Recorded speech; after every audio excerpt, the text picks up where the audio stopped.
Hi, my name is Dr. Jade Millay, and today I want to talk to you about how we're able to reverse diabetes. Now, a lot of people are told that when they're diabetic that their pancreas just is not working properly. It's not producing enough insulin, and that's why they're diabetic.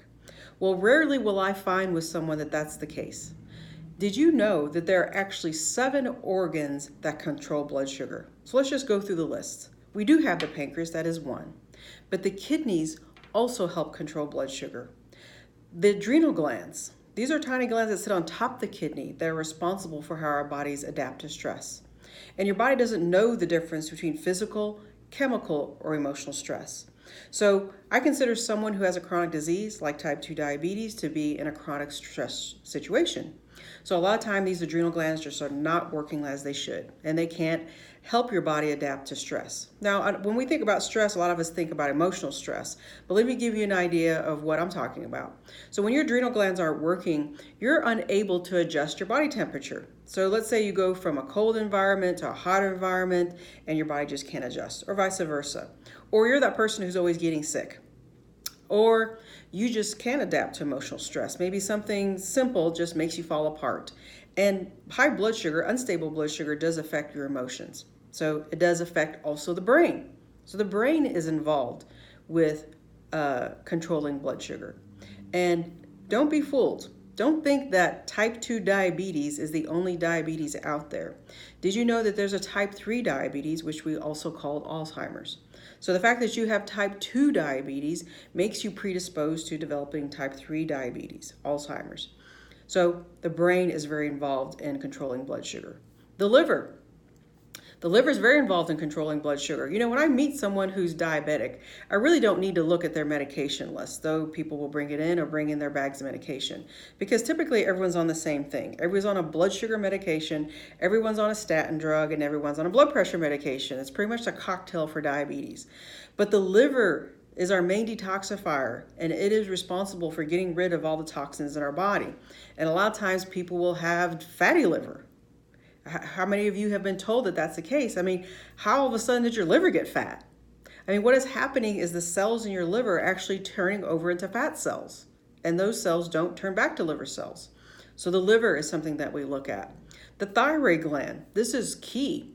I will meet a lot of people who have been told that they have type 2 diabetes, but they also had a thyroid problem before the diabetes. So we know that these two organs, they're like brother and sister. These two problems are like brother and sister. We're not going to get one under control unless we get the other one under control. So we look at the thyroid gland. And then lastly, we have the intestinal tract. The intestinal tract plays a major part in controlling blood sugar. And if you didn't know, your intestinal tract and your brain communicate. We call it the same blood-brain barrier that's in the brain is also the same blood barrier that's in the gut. So your brain and your gut actually communicate. I'm sure you've heard all those sayings like, I feel it in my gut, or I'm going to go with my gut, is because there is an actual nerve that connects the gut and the brain. And if you have a bad gut, you automatically have a bad brain. So for those of you out there, my question to you is, how many of you are 100% certain that all of these organs, that all of these systems have been checked? I doubt many of you. So now we're looking at you with a very narrow lens, instead of looking at you with a broad lens that's needed to see the cause of this complicated problem. So in our office, this is what we do. We strip away the label of the disease that you've been given, and we really concentrate on finding out why your body isn't working properly, why you have these imbalances, and really fix all those things. Once we do that, well then, people's blood sugars will come down. People's energy will go up. Their brain function will be better. Sleep will be better. Weight will come off without exercise.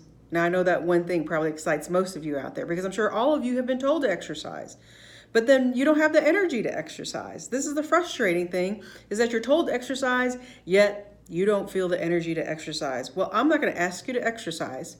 We got to get the energy up first, because exercise is a stress. For most of us, it's a good stress, but for those of you who have chronic disease like this one, it's a stressor. And we don't need to put more stress already on a already stressful situation. So if this makes sense to you, and if you do want to reverse your type 2 diabetes, if the traditional care which is usually pills, pills, and more pills, is not working, and you know that there's a solution out there, well, then I want to help you find that solution, because this problem is so complex. It involves so many different things in your body that you're not going to figure this out. And for the majority of you, just losing weight, just changing your diet is not enough. So if you've been pushed to the brink and you're frustrated and you want to find out something else to help you reverse your type 2 diabetes and help you get your life back, well, then I'd love to have a conversation with you and see if we would make a good fit to work together to help you not only get off medication, help your energy levels, get you out of this hamster wheel of doing the same thing over and over and over, expecting something different to happen. I know that a lot of you out there are frustrated because every time you go to the doctor, it's just another pill. It's another 5-minute talk about how you need to lose weight, and it's just not working. So if that sounds like you, I'd love to spend some time with you, maybe with even your spouse, to see if we can work together to help you get your life back. I hope this has been helpful.